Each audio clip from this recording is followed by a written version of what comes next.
It's my great pleasure to introduce Ben Sigelman, our keynote speaker from LightStep. Ben.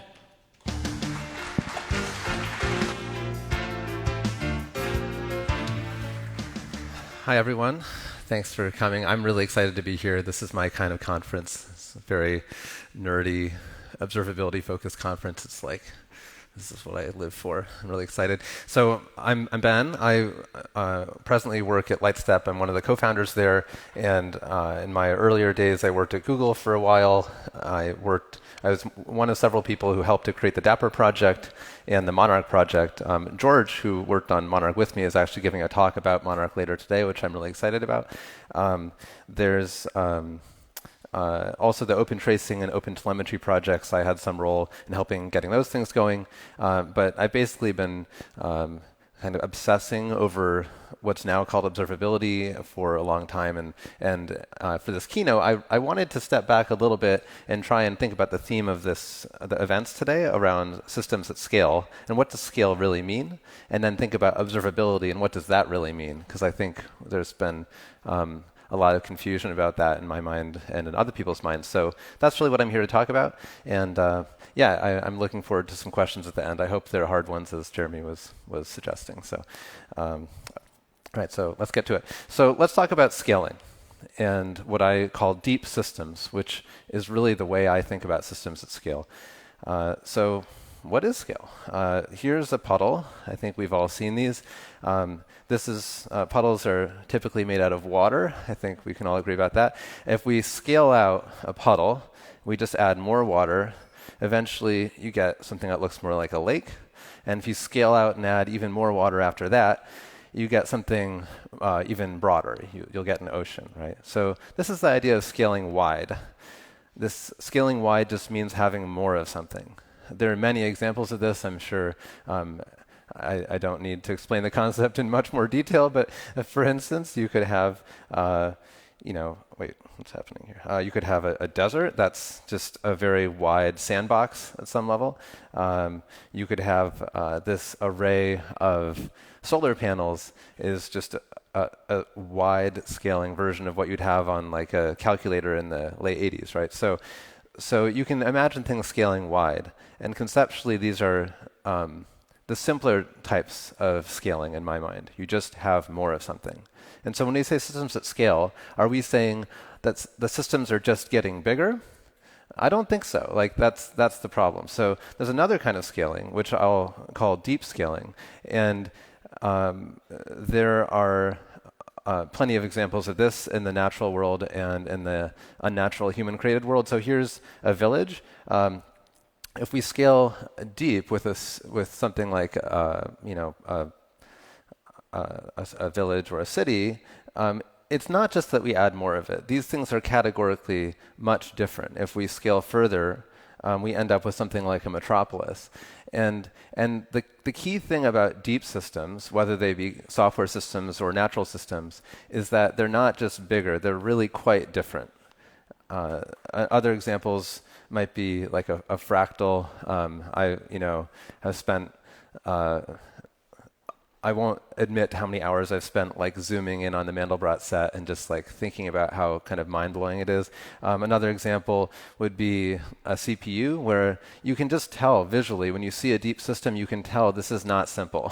This is like scale for sure, but it's deep scaling that involves some self-similarity, but also a lot of differences as you go through the layers.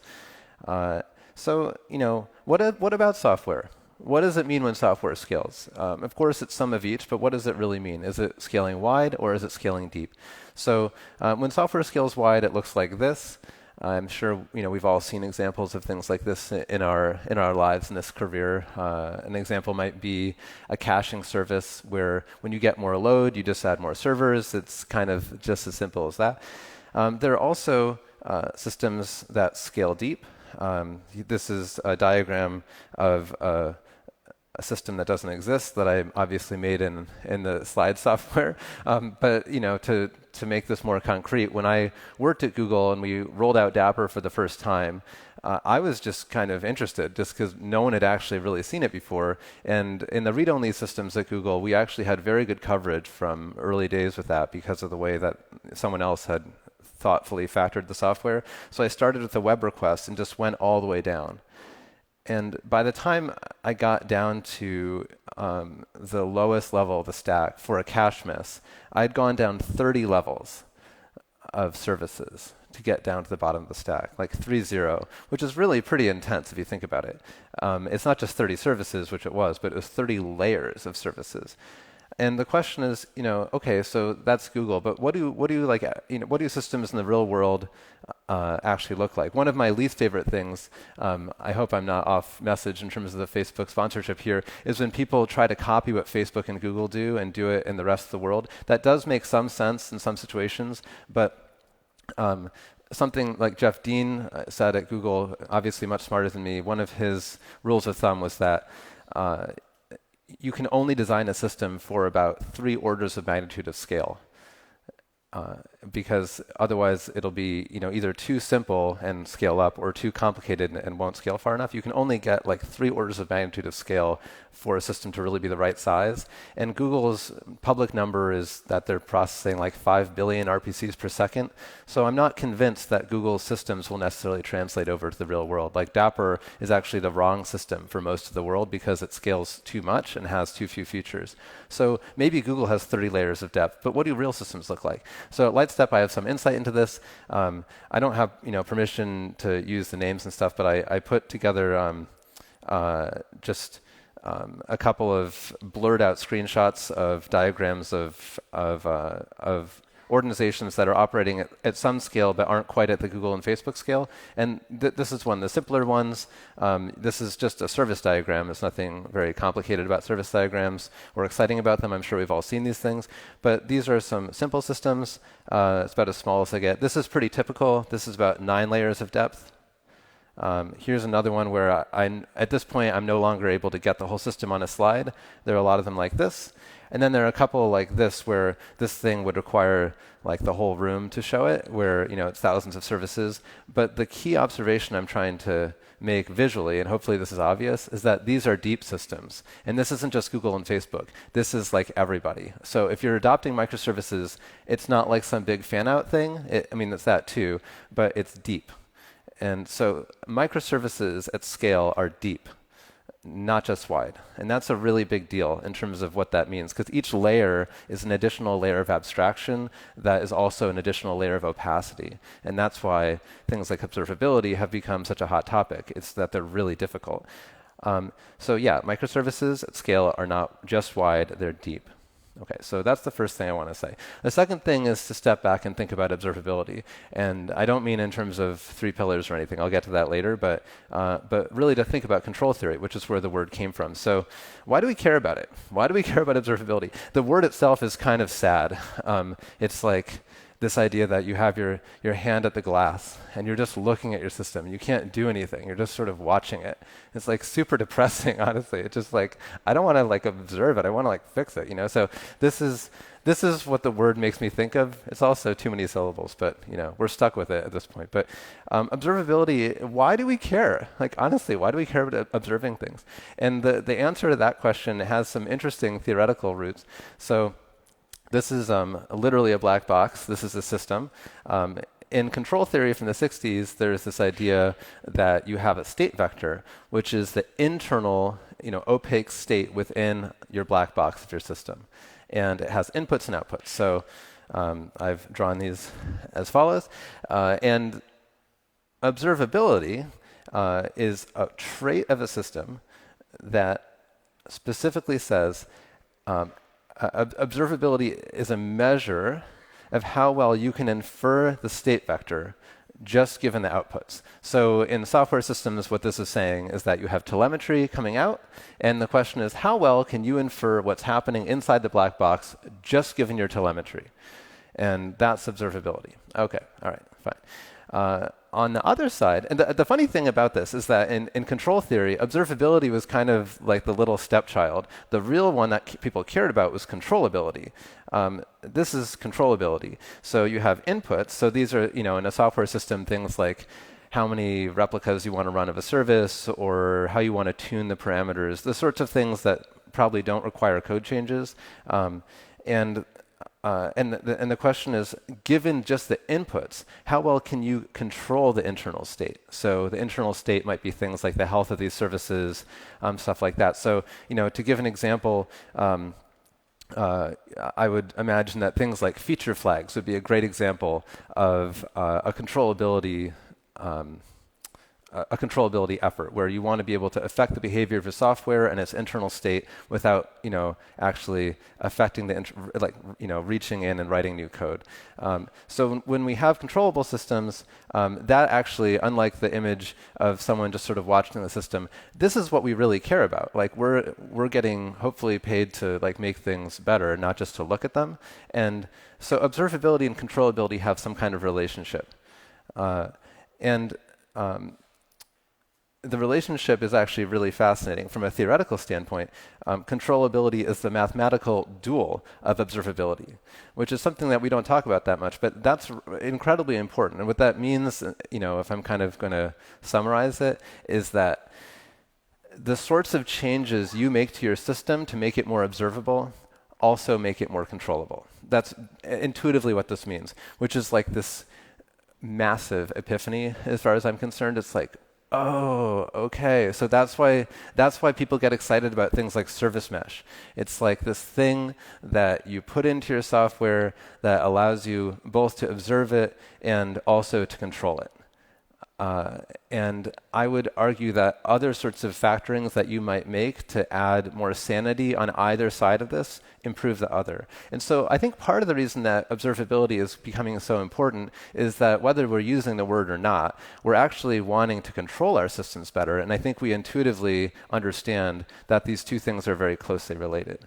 And that's pretty important. So I want to make sure people think about that. And I'm about to talk about observability more in the terms that we usually use in the kind of microservices universe, but I wanted to step back and think about it theoretically first. So let's talk about observability in deep systems now. All right, so we have a couple mental models. I've had this black box, which in my mind is so abstract that we can't really have a conversation about it. There's also actual systems, like those screenshots, but that's too proprietary, so I can't talk about that either. In the middle, there's this diagram that I did this slide myself, so that's why everything is so ugly. But the idea is that you have services that depend on each other, and I like thinking of them as nested triangles. Each service is responsible for everything underneath it. Even if you don't write that code, you're responsible for it. And so the triangle is your scope of responsibility. And then the service at the apex of the triangle is the service that you manage. So this is a nice mental model in my mind of how nested services and how deep systems are actually built. And I think it's a good one for this discussion. So let's talk about managing them. Alex Hidalgo is from Squarespace is doing an entire talk on SLOs later today, which is awesome. He's an expert in that stuff, but I'm going to have one quick slide about this because I think it's so important. So if you kind of zoom into just one service and you think about that as an individual managing a service, everything really should come down to SLOs in terms of management. So again, I think this terminology I think is pretty widely deployed in our world, but the idea is that you have service level indicators, which are things like latency and errors, and then you set some kind of objective, some goal that you're going to try and hit, and that you're probably promising the services upstream from you. And those objectives are your kind of managerial objectives within the distributed system. So you might say, I want P99 latency to never exceed 1 second or whatever it is. That would be an example of an SLO. So for managing services, there are only 3 things that matter. The first one is kind of obvious, which is that you have to release new functionality. It's very difficult for businesses to compete if services don't release new functionality. So that's the thing that the product team cares about, right? But while you're doing that, there are really only 2 other things you need to do.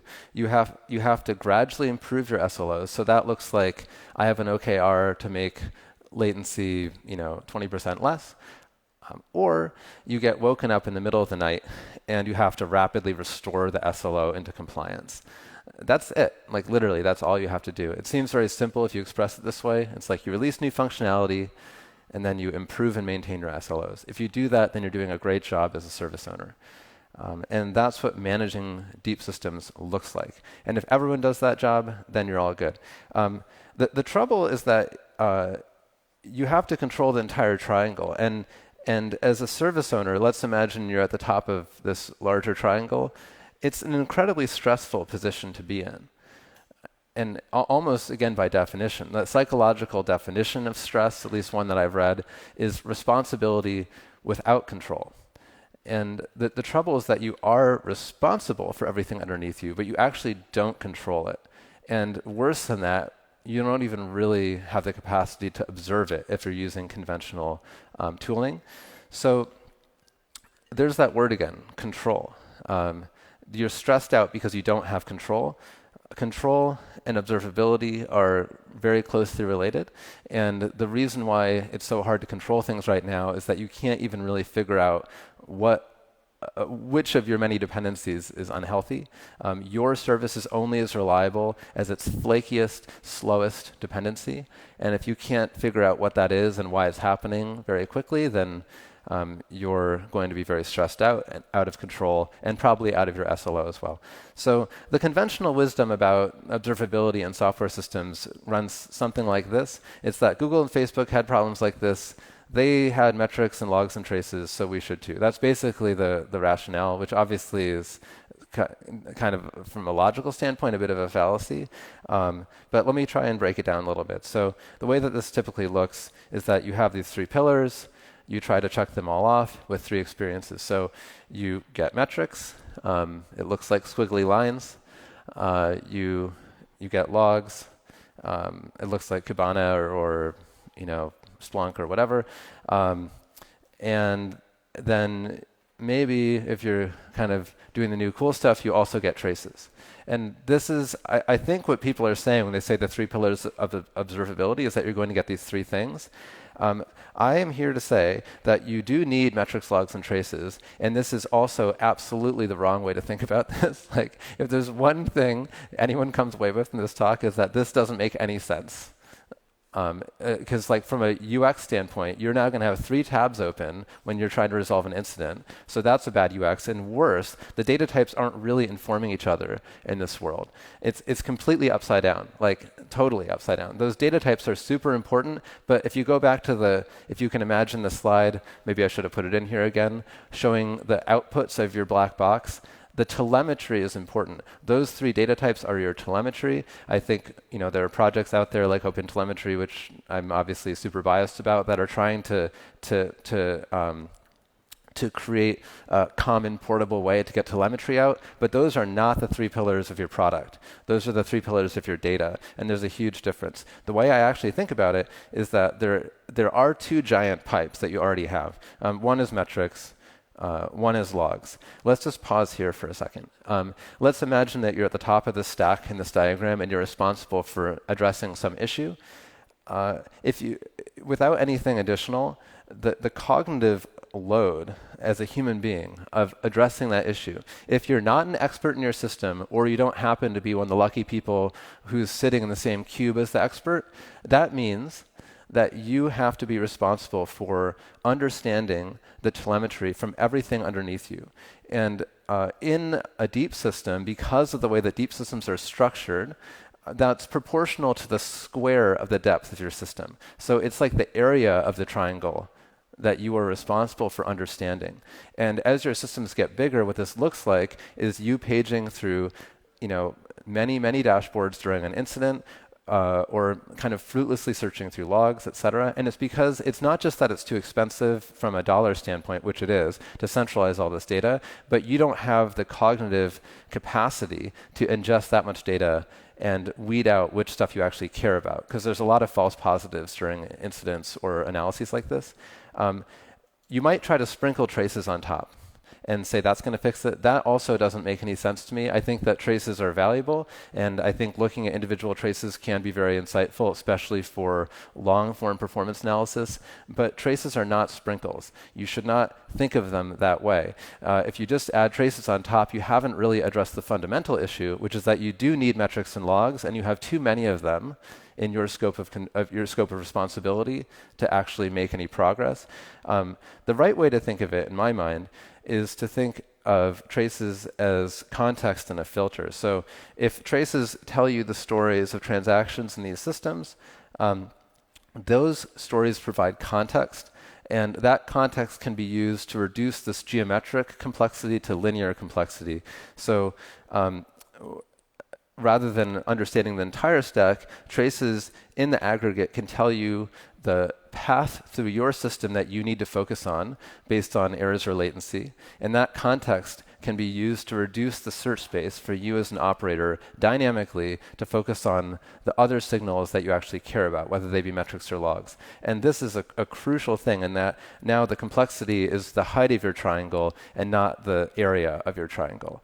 And I can't emphasize enough how important this is. As these systems get larger and larger and they get deeper and deeper, you need that context to reduce your search space and the dimensionality of your search space. And that's really the value of traces, I think, as observability plays out.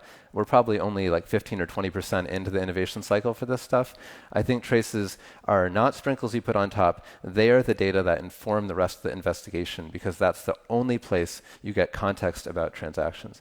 So traces are the infrastructure. They're the backbone of the transactions, and that's the value that they bring. And I think we're just starting to see this happening, but this is, in my mind, why they're so important to observability. So I'm pretty much done. I just want to review. So microservices, they don't just scale wide, they scale deep, and that you have to recognize deep systems when you see them.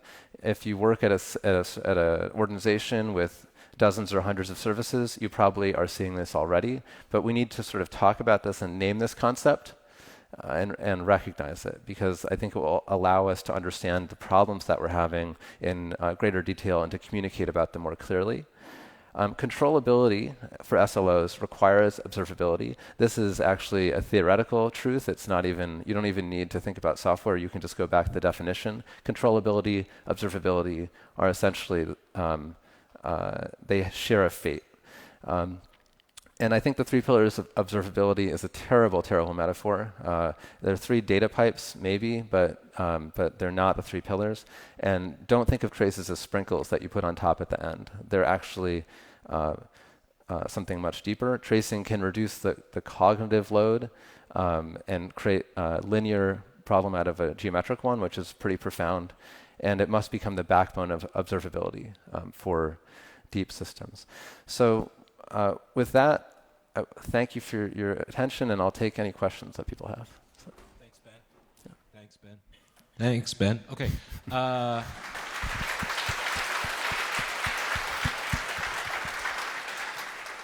So we have time for a few questions. We have folks with mics. Please just raise your hand. Encouragement to ask Ben hard questions. Yeah, we have one here, and we have one here. First over here. Mic coming your way. So when we talk about traceability, right, and most of the times we consider logging there, and what is the element of logging that we want to go on? Like we want to have debug level logging, or like focus on the primary areas, or have a deep level logging there so we can turn it on at any time and see what exactly is the problem happening and look at the issues. Yeah, so I mean, I guess the question is essentially like what kind of verbosity level is appropriate for logging. I mean, the main thing I would say is it's probably not feasible to change it during an incident. You know, it's like you have to, whatever we're doing for observability, hopefully is running in the steady state. I know that at LightStep we've made an effort to make sure that all of our customers run the software 100% of the time in production, and I'd say the same thing if you're using, you know, Jaeger or Prometheus or whatever. I mean, the stuff should be running all the time, and same with logs. So I don't want to see people changing logging verbosity on the behalf of an incident, because by the time you're doing that, it's too late. So that's the first thing. And then, sorry, I'm losing my voice. The second thing is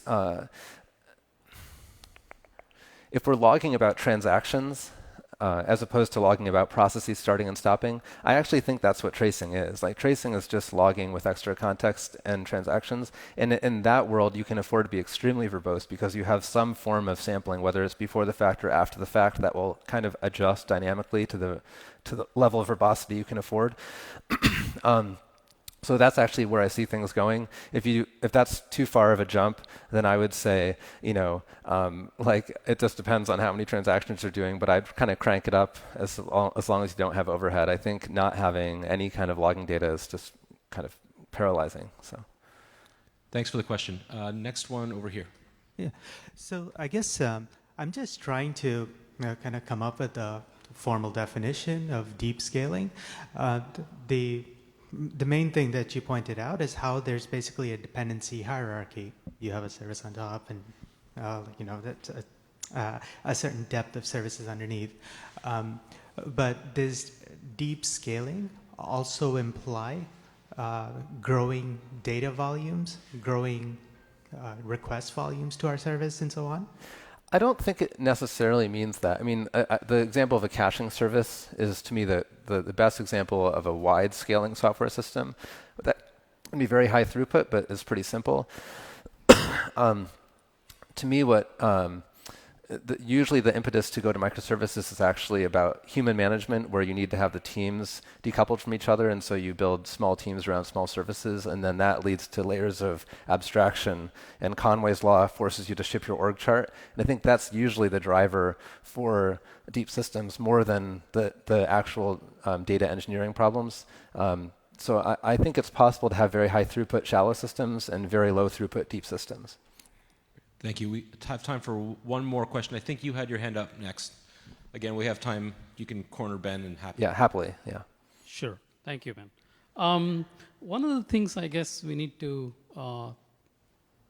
help defining better is the meaning of context, right? So when we are talking about deep systems, a lot of times we are looking for context that follows through from the top of your layer to the bottom of your layer. But many times that context is data itself, right? So what happens in tracing systems, or how should we design systems such that the data that is used for context is actually an aggregation? So I'll give you an example. Let's say I'm consuming some data and I'm doing some processing on top of that. But that processing microservice does not just operate on that data alone. There's a whole bunch of other data that it aggregates. Right? Then it processes through. So what is the meaning of context? Right? So context can get lost depending on the architecture and what the shape of your data is. Right? So how do you think about those things? How do you trace it? Can you ask an easier question? No, I totally... They asked me to ask. No, it's great. It's a great question. The Dapper paper said in future work, we'll deal with coalescing requests, batching, and we never really did. I think Yuri's talking about context a little bit in his talk too. I have a kind of pipe dreamy theoretical answer for you, but in practice, I think the best thing we can do is to use systems that are sophisticated enough that, despite the fact that the context is probably lost during the batching operation, we can still see a strong correlation between the throughput issues that come from batching and the actual workload that generated that. I know that's an incredibly abstract answer. If you catch me at a break, I'll describe what I mean, but it would take like 15 minutes to talk through it. Yeah, and if you could write that down and share it with the rest of us. Yeah, it's a great question, though. Yeah. I'm kidding. Thanks, Ben. Much appreciated. My pleasure. Thank you. Thank you. Yeah.